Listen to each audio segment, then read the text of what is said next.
I've got a beautiful fish here, and there's nothing better than fish with olive oil.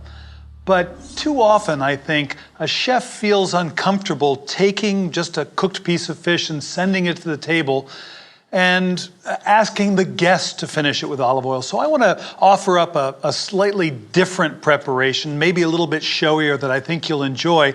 And this is a great way to understand and enjoy olive oil. So I've got a little branzino here. If you buy this from the fishmonger, ask him to have it pan-dressed, which is to say it's gutted, all the fins have been trimmed, and it's been scaled. What I want to do first is stuff this cavity with some herbs. I've got thyme and parsley stems here, and I'll just tuck those inside. And then I want to put some citrus as well. I've got a couple of slices of lemon and a couple of slices of orange that will make their way into the cavity as well. So we'll set that over here. Now, we're going to take this fish and bake it inside of a crust of salt. And what that will do is it'll keep the moisture in the fish while it bakes. It'll protect it from the outside. But I want to make sure it's got plenty of flavor. So we're going to flavor that salt, make it aromatic. I'm going to add some orange zest and some lemon zest to the salt. I'm going to add some star anise, and I'm going to add some crushed fennel. Now, this is coarse salt right here, and I'm going to put some fine salt in as well. I know when they make concrete, they have aggregate, and then they have fine sand, and so I think that's kind of what we're doing here. I've got the coarse and then the fine sand that goes in between, or the fine salt that goes in between. I want to make sure that all the spices are well mixed into this. The lemon zest and the orange zest is broken up, and already it smells delicious. It's remarkable how great it smells. Now I want this crust to form on the outside of the fish, and what's going to hold it all together is some beaten egg white. So I'm going to add egg white, and we'll stir that all together. I just want to moisten the salt. If you get too much egg white, then it will run out. You'll have a little fried egg all around the outside. So you want this to be moist but not runny. You know, if I squeeze it together, it barely holds. It feels moist in my hand, but it's not wet, certainly. All right. So I'm going to bake it in this pan right here, and we're going to start with a bed of salt. I'll put that bed of salt down. That will protect the fish from the bottom. And then we're going to transfer this fish over. Now, oftentimes when people see this preparation, they say, oh my God, look how much salt. It's going to be incredibly salty. The reality is no. Fish swim in salt water their entire life. If the skin was permeable, then fish would always taste salty, but that's not the case. So mound this over the top. And often I will leave the head and the tail exposed. And I want to pat it onto the outside of the fish, smooth it off so that it's firm and smooth. It really doesn't take very long to do. Now, we're going to bake this in an oven at 425 degrees. It takes a while for the heat of the oven to penetrate that salt. But when it does, it holds heat for a long time. So how do you determine doneness when it's buried deep inside salt? Well, the thickest part of the meat will be right behind the collar, right here. And if you have a thermometer, you can pierce this shell of salt and take the temperature right there. I want to pull it out at about 130 degrees. With the understanding then that this salt will continue to cook the fish and bring it all the way up to 145, which is where I like to eat it. All right, so into the oven at 425 degrees. So the fish is out of the oven. As I said, you can pierce the crust and take its temperature right here. It should come out of the oven at around 130 degrees, and you can expect another 15 degrees or so worth of cooking. About 145, 150 is where you want to eat this fish. So let me take this thermometer out, and we have to bust this open. Usually what I do with a knife is I just come in here and I begin to crack the salt right around the base of where I think the fish begins. And I'm going to do it front and back.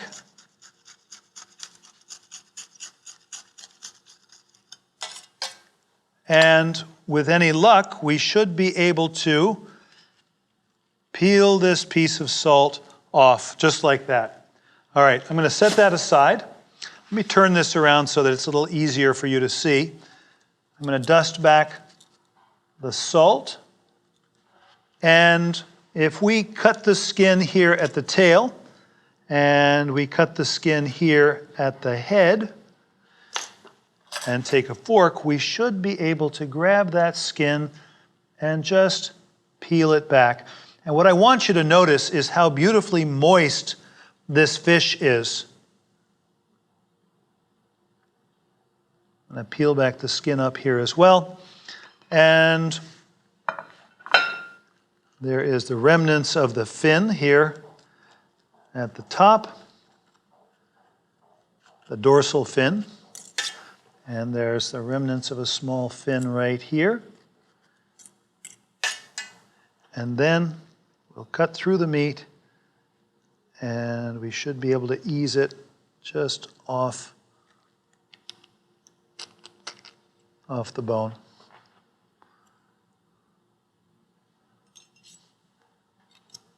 Grab the spine.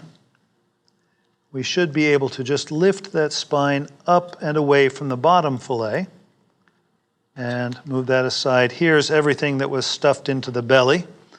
I'll just take that away. And we have a whole nother fillet on the bottom. And let's bring some olive oil to the table. Now you might decide you like a little bit of lemon with this fish. But what I think is it just needs a simple sauce. And the simple sauce I'm going to provide is extra virgin olive oil. And I want to anoint the fish. I love the fact that it shows that guests will see exactly what I'm doing to the fish. And when they taste it, they'll taste not just the aromatic fish that's picked up all the seasoning that was in the salt, but the richness and the vitality of that oil, which is front and center right here. It makes this fish taste fresher and livelier just by having olive oil on it. It makes it taste richer. I don't even think a drizzle of lemon is needed. It tastes so good just the way it is. So, now that we've sort of broken the crust on this salt-crusted fish, I want to dig into olive oil a little bit more and tell you some information that I think would be really valuable to you.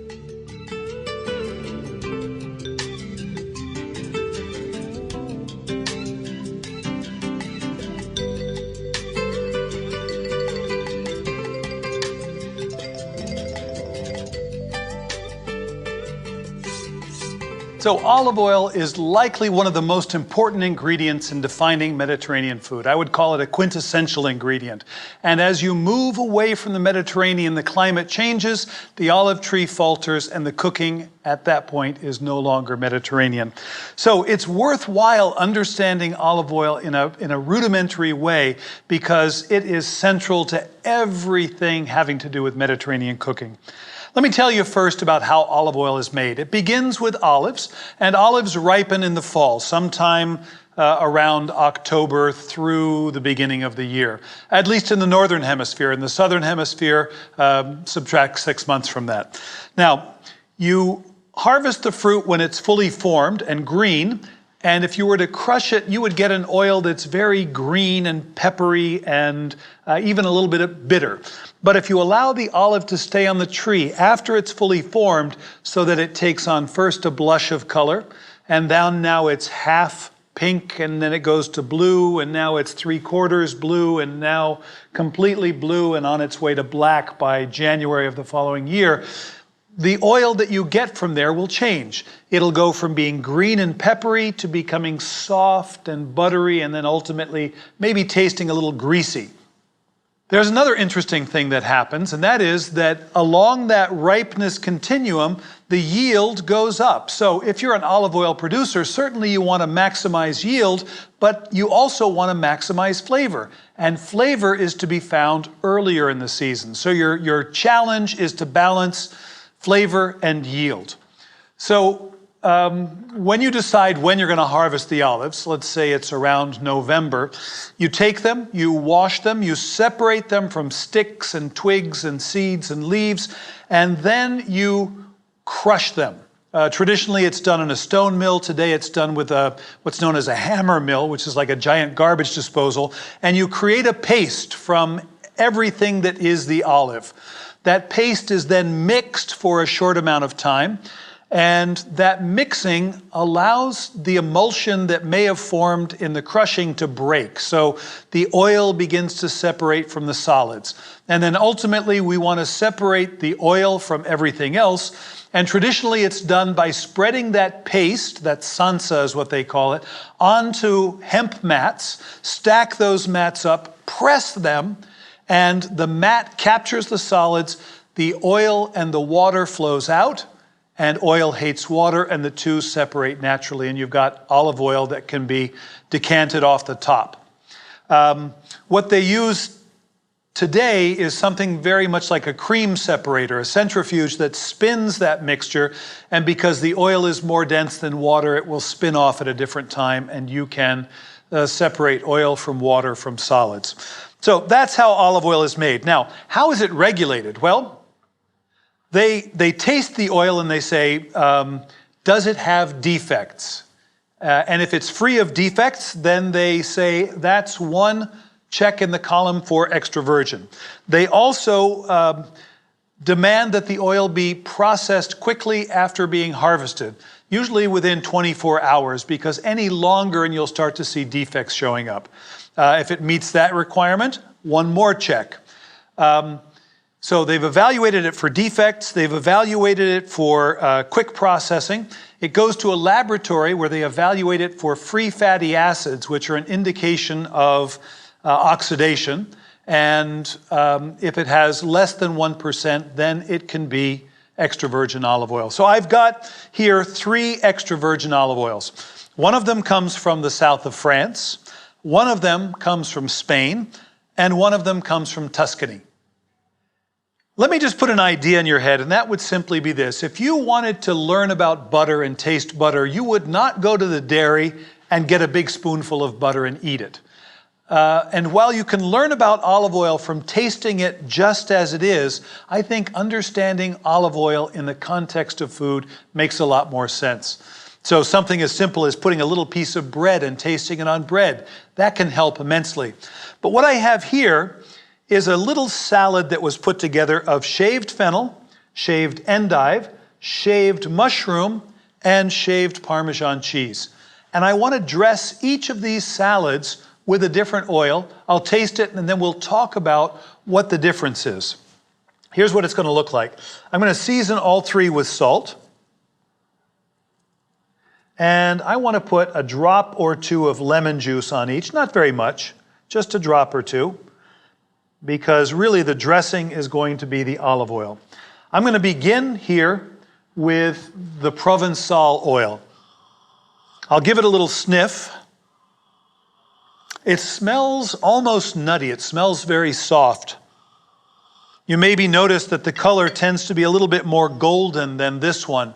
Typically in Provence, they harvest olives later, so that they get a higher yield and they get a softer oil. In France, they love to cook with cream and butter, and a soft oil appeals to them. So I'm going to be generous with the olive oil there.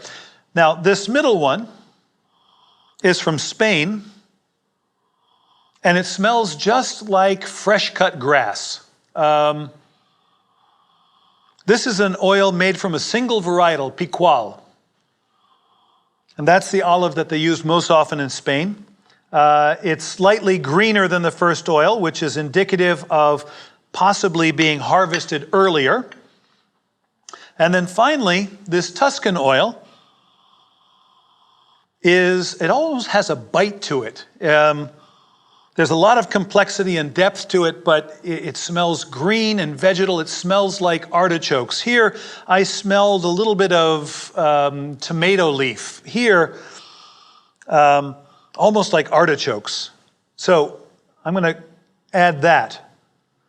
Now, what I would have you do is just come in here and get a little bit of this salad. And don't be shy about getting the oil.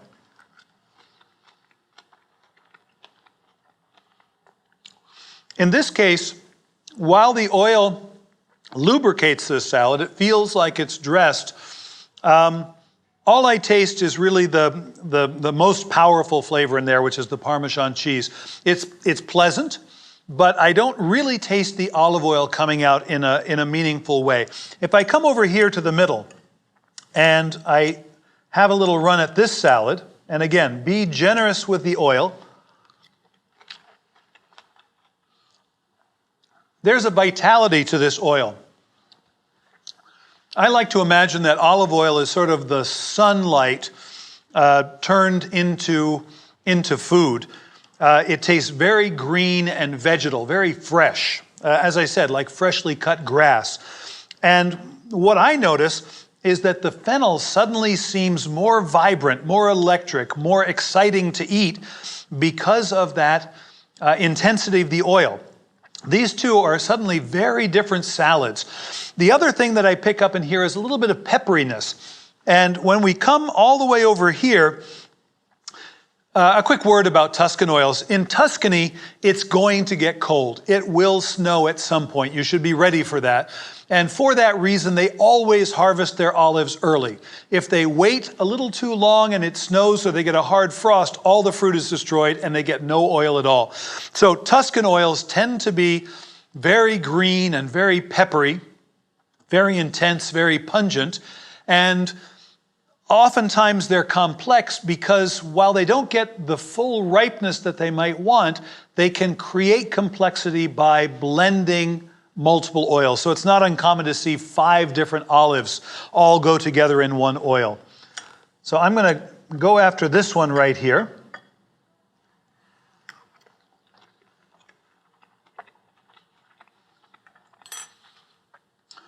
This is the most complex of all 3 of the oils. This, as I said, is a single varietal. This has 5 varietals. There's a lot of complexity, a lot of finish. There is a pepperiness that makes this seem compelling, but the flavor of this salad now is huge. It has a long finish on it. The salad, which is relatively simple, suddenly seems really complex. It seems fresher than it was before. And interestingly enough, while the green quality of this oil brought out fennel, now I'm tasting mushrooms. And mushrooms have an earthiness and a depth and a complexity.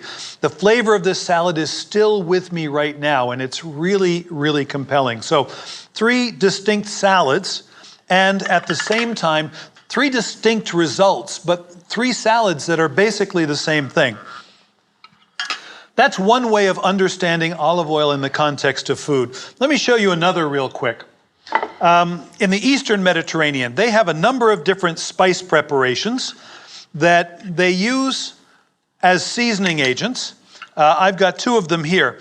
This one is called dukkha. It comes from Egypt, and it's made from cumin, coriander, nuts, sometimes almonds, sometimes hazelnuts, and sesame. And this one here from the Eastern Mediterranean, za'atar, has wild thyme, sesame, and sumac, sort of a souring agent that they use in that part of the world. And what they do is they take a piece of bread and they dip it first into the oil, and then while it's damp with the oil, then into the spices, just like this. If you like the idea of garlic bread over just bread, this is that same experience. It's incredibly flavorful, and yet, if you were to just sprinkle the spices on the bread and try it without the oil, I can guarantee you, you would notice a difference. We can do the same thing with the za'atar, which will be a different experience. This tends to be deep and rich and aromatic. This one, because of the sumac, tends to have a little bit of acidic kick to it. If you were having an olive oil tasting party, or you were inviting people to your home to enjoy Mediterranean food, having these things on hand, it would be a good idea. I oftentimes tell people that when my daughter was growing up, I could put dukkha on almost anything and she would eat it. Roasted cauliflower, for a 12-year-old girl to eat that, remarkable. So the lesson here, the takeaway is simply this. Understanding olive oil in the context of food is critical. Certainly, I could pick up an oil like this and smell it. I could hold it in my hand to warm it a little bit. I could swirl it, and I could even taste it. Tasting an olive oil is all fine and good, but at the end of the day, you want to understand that flavor, and the easiest way for me to suggest you do it is to understand that flavor in the context of food. That way it becomes a pleasant experience, and you can take that learning into the kitchen with you when you're preparing Mediterranean food.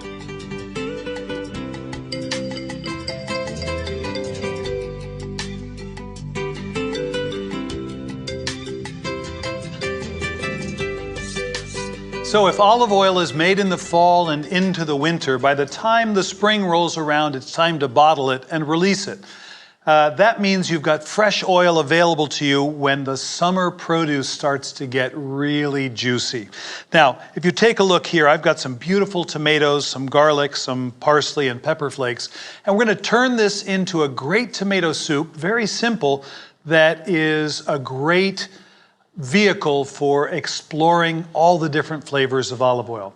What I've done here is I've cut up the tomatoes, I've chopped the parsley, the garlic, and everything goes into a pot to be stewed together very, very briefly. And then I've added chicken stock. And that's what's simmering away here on the heat.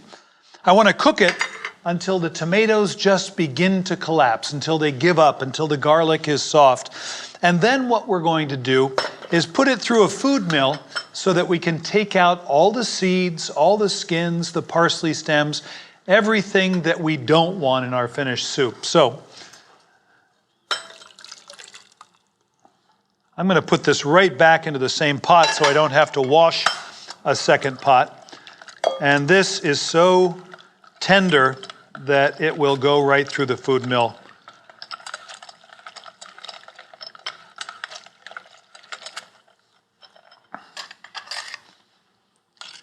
Usually there's some goodies hanging on the bottom here. You don't want to leave those behind.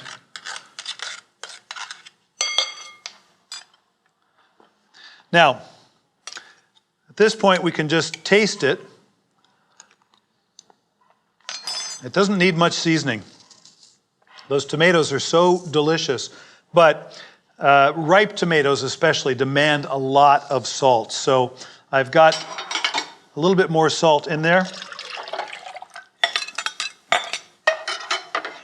If you decide that your soup is a little bit too thick, you always have the luxury of adding a little bit of water or stock.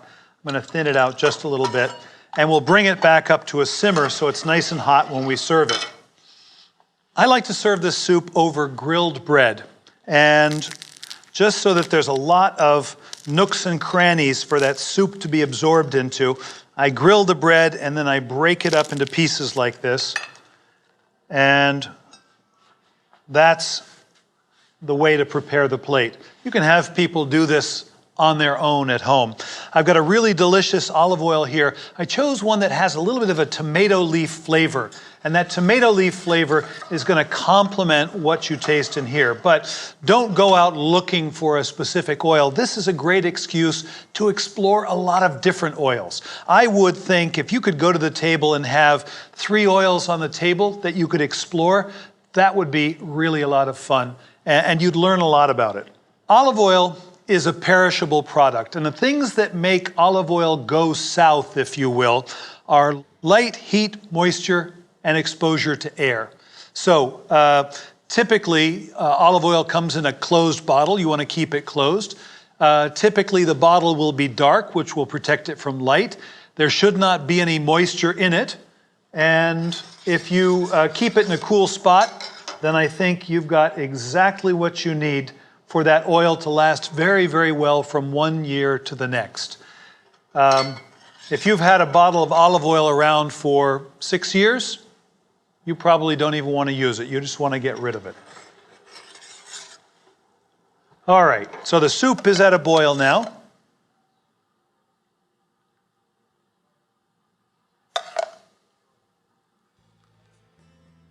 And what starts out as a simple tomato soup is elevated by olive oil.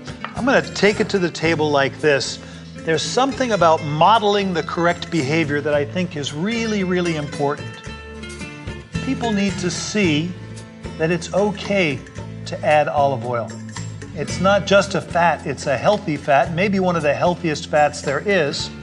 And when you add it to a soup like that, it makes such a difference in the flavor that you can't help but appreciate the quality.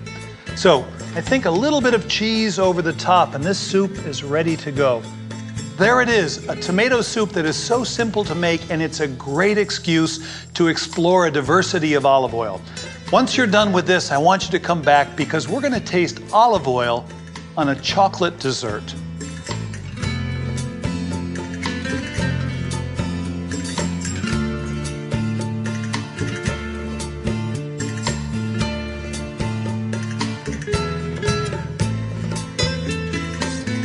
So to enjoy olive oil in a dessert, that seems almost unreasonable, but I'm here to tell you it tastes great. I'm going to make a really quick chocolate custard. We'll get this done before we talk about where olive oil makes its way in. I'm going to warm some cream and milk into a pan right here. And I've got some egg yolks that I'm going to whip with a little bit of sugar. Now, when you add sugar into egg yolks, and it happens a lot in the pastry kitchen, make sure you don't let the sugar just sit in contact with the egg yolks for too long, because they will sort of burn and you'll get little flecks of hard egg yolk that will never ever dissolve. So whip the two of those together. And you want to whip until you get sort of a lighter consistency so that you know everything is uniform. I have some chocolate right here, and this chocolate has been melted already. I would say the darker the chocolate can be, the better off within reason. So, 60-70% cocoa solids. A really dark chocolate is a nice idea. So that looks good. And I'm going to add the chocolate in here.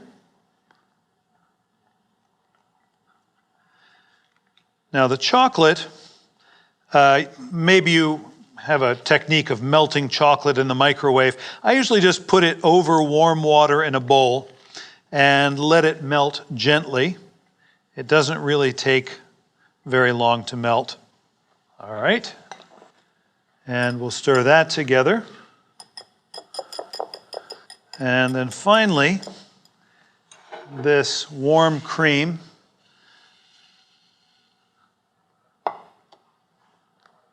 We'll let some of that heat help out. And add the cream in a couple of different parts. What that'll do is it'll allow it to get thin incrementally. We'll use the thickness of this mixture to break up any lumps.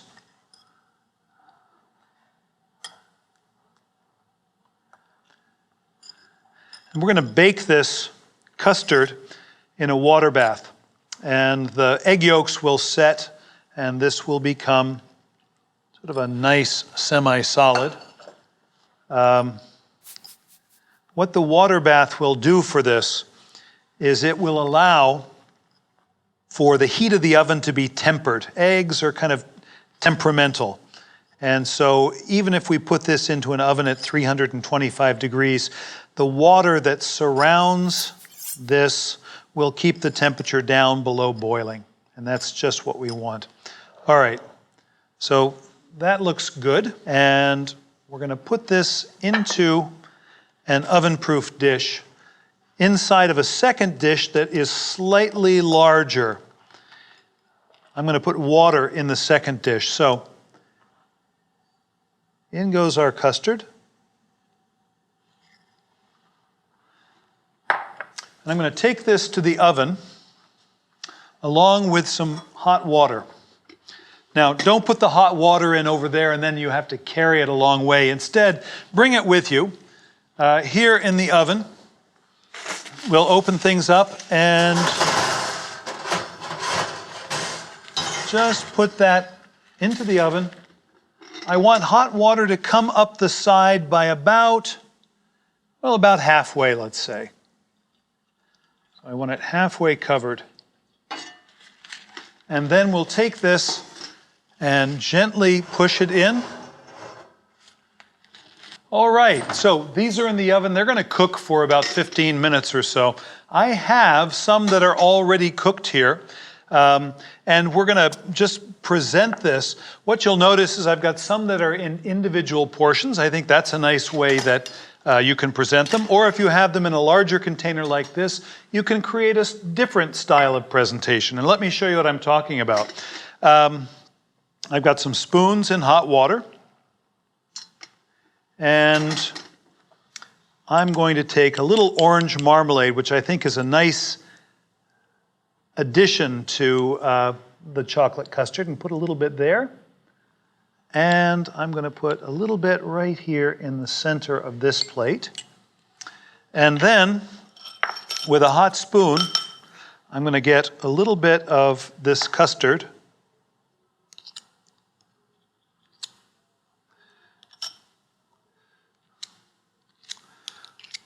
And I want to shape it into what the French call a little cannelle.